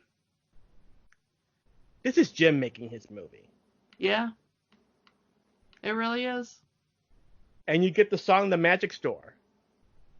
Which is just, this makes me cry every time I hear it. If you want to turn me into absolute blubber, play The Magic Store. And it's a callback, as Dom DeLuise called Hollywood The Magic Store earlier in the movie. Yeah. And yeah, The Magic Store, he sings about how, when you're a kid, you goof off and everyone calls it immature. When you're an adult and you call it immature, you get standing ovations. And honestly, that's what happened to Jim. Yeah. He was the weird kid with the puppet. He was the weird kid that liked weird things. And, here he is. By the time of this movie, he's one of the most famous people on the planet for doing this or literally weird thing. playing with dolls. Yeah, playing with socks. Yeah. Who'd have thunk it, And we see the beginning of the movie with a cheaper set. Yeah, I actually love the way this is filmed, just where they have the kind of foam props and they follow through and you get to see the progression of the movie again, at least up until Gonzo's on the balloons. Oh, Gonzo. Yeah, and then Gonzo destroys the set. Gonzo ends up flying around, destroying the set, and blows a hole in the roof. This scene apparently was actually longer in the UK version, with a lot more explosions. The version explosions in movies are good. The version that's on Disney Plus is the US edit, as the version that came out in America. There's a cut that came out in the UK that is a bit longer, a couple more explosions. And the only other difference is that the song over the ending credits is completely different, and you can actually hear the dialogue a lot better. Yeah. But, because the UK cut is about 2 to 3 minutes longer than the US cut. And it's explosions in the Hollywood set. Yeah, I guess they had to cut it to keep it rated G, because this is rated G on Disney Plus. Yeah, I don't really know, but the rating system people have always been weird, so who knows. But yeah, so we ended up blowing a hole in the roof, and instead of everything being over, a rainbow shines in. They found it. They found the rainbow connection. And we get this beautiful pullout where you see what was the largest gathering of Muppets at the time. This is every single character that Jim Henson had created up until this point. Yeah, there's With the over exception, 250, I think. The only other characters that are not there are Sam and Friends, but I don't think those puppets existed anymore at that point. Yeah, and some of them had been repurposed into Kermit. Yeah. And Rolf and stuff. But yeah, there are roughly 250, and I think there were well over 100 performers. Yeah, Jim Henson had to call in several other puppeteers from the Puppets Union. Yes, there's a Puppets Union. To be in this set. One of the puppeteers, Tim Burton. Another one of the puppeteers, director John Landis. Yeah. I believe one of the puppeteers was related to Sherry Lewis. I've heard that. I don't know if that's true. Don't like super quote me on it, but I think it's somebody that was related to Sherry Lewis of Lamb Chop fame. But yeah, they called in not only the entire Muppet team, but just every puppeteer they could find in the area. And yeah, you see not only the main Muppet characters, but you see the characters from Ebbet Otter's Jug Band Christmas. You see the characters from Sesame Street. Big Bird, Two-Headed Monster, Bert and Ernie. Grover, yeah. Grover, Guy Smiley, the Count. And you even see like really obscure Muppets, like J.P. Gross, the owner of the Muppet Theater, and Scooter's uncle. Yeah. He's in that crowd somewhere, you know? I mean, it's kind of hard to freeze frame it and find them all, but they're all in there. Mm-hmm. So I absolutely love this ending. Of course, we pull back after this, and then you see the Muppets in the theater having finished the movie, just kind of, you know, hanging out over the credits. And as Sweetums busts through the screen, he finally made it. Yeah, Sweetums finally made it to Hollywood. But I absolutely love this ending. Heck of an after party, this dialogue after the movie. Yeah, it's some good dialogue, yeah. Again, the UK version has the dialogue a lot louder. You can understand it more, but the US edit, the music is a little loud. You can barely hear what they're saying. You have to really listen really clear to hear what they're saying. Yeah. So, we have talked and tangented and talked some more. And as much as I could talk for the rest of my life about nothing but Muppets, I think we better start wrapping this up. So let's ask the question, is there magic? Yes, I'm going to say yes. This movie is a classic. This movie, dated references aside, this movie is pure magic. This is a perfect introduction to the Muppets.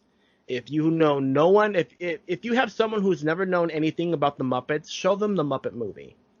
It's beautiful from both sides of it. From an this is the Muppet origin story to this is a story about someone who just wanted to entertain people. It's beautiful. I love, yes, definitely full of magic. Yourself? This movie probably did more to shape who I am as a person than any other film, any other property. I am who I am today because of the Muppets. Mm-hmm. We're recording this as a tiny little pop figure of Jim Henson stares at me holding a little Kermit the Frog. There's not a day that goes by that Muppets doesn't somehow touch my brain. You know, I'll sing a song or think of a joke, or, you know, there's the joke about what would insert person do. Mm-hmm. But I do frequently think about how would Jim Henson look at this? Mm-hmm. How would he solve this problem? How would he meet this challenge? And boy, do I not live up to that legacy in any way, shape, or form. But my life has been infinitely better because of this group of people and things like this film. And we talked with Roger Rabbit about it being kind of just a perfect film. It just makes you feel so good.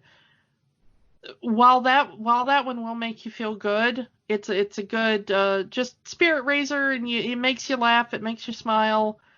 Muppet Movie just does something to a person like deep in their soul. I don't know. I mean, talk to anybody that grew up with the Muppets, and this is an untouchable place in the heart. There is an entire generation out there who learned everything they know about life thanks to Jim Henson and Mr. Rogers. Yeah. I mean, those two people are, anybody in our generation that had a television near them growing up. That's who gave us our morality, our view of humanity, our ideas about community. Mm-hmm. It's just, you cannot overstate the impact that Jim Henson had on the world, and especially on our generation, because we are the generation that grew up with the Muppets. Mm-hmm. And we've talked about this before. Disney had wanted to work with the Muppets for a long time, leasing the characters. We had still to this day Muppet Vision 3D in Hollywood studios. Yeah. I definitely want more Muppet things at the parks whenever it's safe for the parks to reopen. That is not the time now. Please do not go to the parks now as you're listening to this and as we're recording it and releasing it. But I want to see more Muppet properties in general. And the reason we did this, when we did this, is, of course, on July the 31st, we get new Muppets, finally. Yep. Brand new Muppets. Muppets Now, the new series. A mostly unscripted series. Yeah, mostly unscripted series. As we are recording this earlier today, they showcased some of the segments that are going to be part of the show on social media. There's going to be celebrity interviews. There's going to be talent stuff. And, of course, Muppet Labs, because you can't do a Muppet show without Muppet Labs. Love me some Muppet Labs. Yeah. I am so super happy that there will be more Muppets. I know that, like pretty much everything else, they've been a little bit hampered by the pandemic. Hopefully whenever we get past that, if we get past that. Well, as we've talked about before, Sesame Street has been filming all of their new episodes remotely with their characters.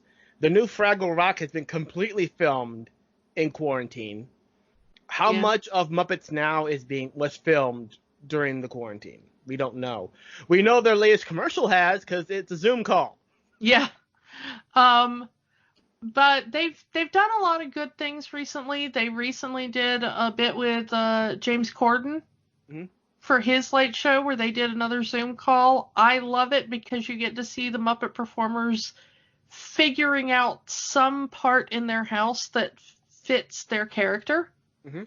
I love what they came up with. My favorite is Walter's performer, who set Walter up in front of a backdrop of just all this Muppet merch that apparently the performer has in his house. Because of course Walter would have a bunch of Muppet merch. Of course, because Walter is the ultimate Muppet fanboy, and so of course Walter's house would just be a wall of Muppet memorabilia.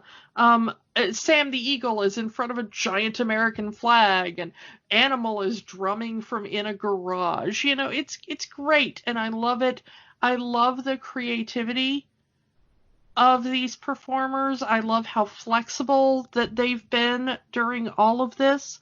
I really do think that we're coming into a renaissance for puppetry.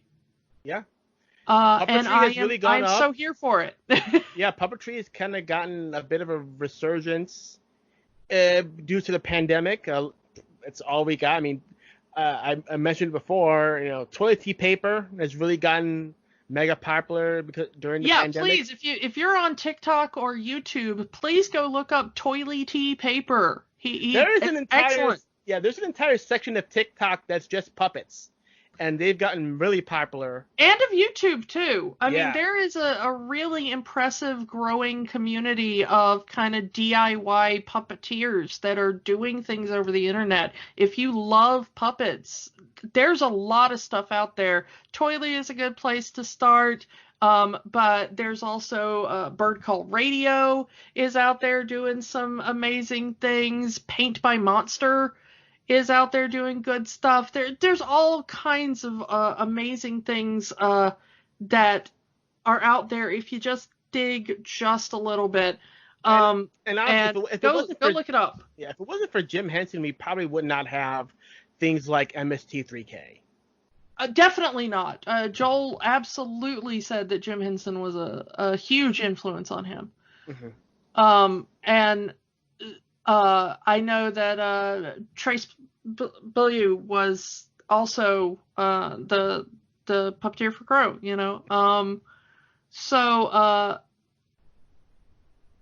this is, again, you've got to be kind of a very particular person, I think, to work with puppets, but everybody can love them. And I think Jim showed that, and I think Jim showed that they can do more. There's puppet shows out there that are, late night talk show spoofs and all kinds of, late night talk show vlogs and stuff. Yes, late night talk show spoofs with puppets. Elmo now has a late night show on HBO Max. Elmo's HBO Max show is coming out sometime soon. It might already be out. I don't know. I don't have HBO Max. It's very expensive.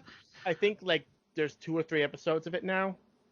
Yeah, but I love all of this stuff, and I love that the way puppets are done means that it's one of the things that has been able to carry on. So if you love puppets as a performance art, please go look up some of the puppeteers that are working right now on the internet. Throw them a little bit of cash.